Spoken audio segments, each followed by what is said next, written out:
Hey everybody, welcome back to the Huddle, the Alliance Review's new high school football show. I'm Rob Toder, Executive Editor of the Review, joined as always by Mike Brown, Sports Editor of the Review. And Mike, today we're going to talk about this week's games coming up. And let's start with the Alliance Aviators, coming off a tough loss to Canton Central Catholic.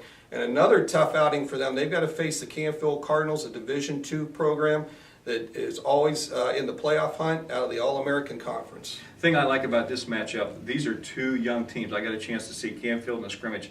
That's a small Canfield team, one of the smallest I've seen, a very inexperienced Canfield team. So, and Alliance is very young at the skill positions this year. So I think this will be a good matchup, and hopefully the Aviators can get some momentum going early I this think season. Probably a quick start to this game is key for the Aviators, because they kind of got pushed around a little bit in the second half. They got wore down a little bit in the second half by Canton Central Catholic's running game.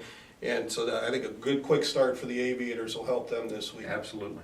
Marlington, a big win in week one at home against Poland.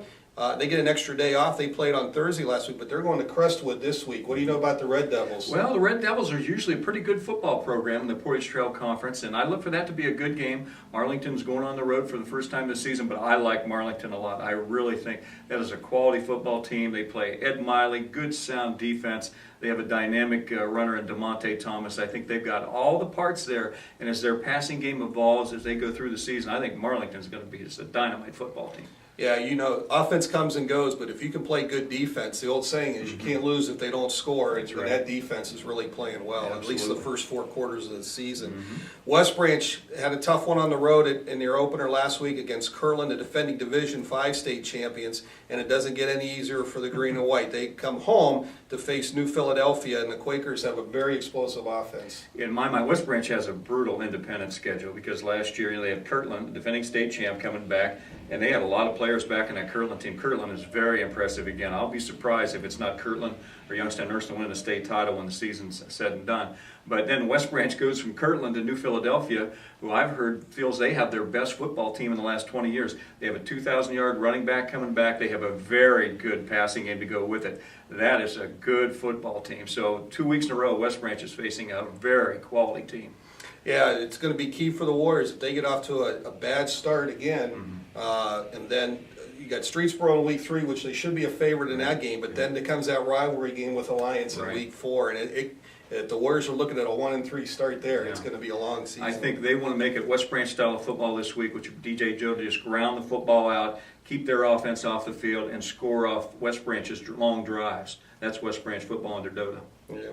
Sebring got off to a bad start last week, or not a tough start, losing on Thursday night, and they play Southington. And that's another good matchup for the Trojans. Right. I think, up at Wyndham. Sebring's a young team this year. Scott Springer's a good coach, very positive coach with the kids, and I think they'll grow as the season goes on. And also note about that game has been moved to from Southington to Wyndham High School. They're playing that game at Wyndham High School on Friday night, so Sebring fans want to take note of that. Yeah, it's interesting. Sebring fans, you probably want to put in your GPS's a saved trip to Wyndham, because the Trojans pick up Wyndham next year. That's right. So just about every year, if this holds the form, you're going to be making a trip to Wyndham almost every year. Absolutely.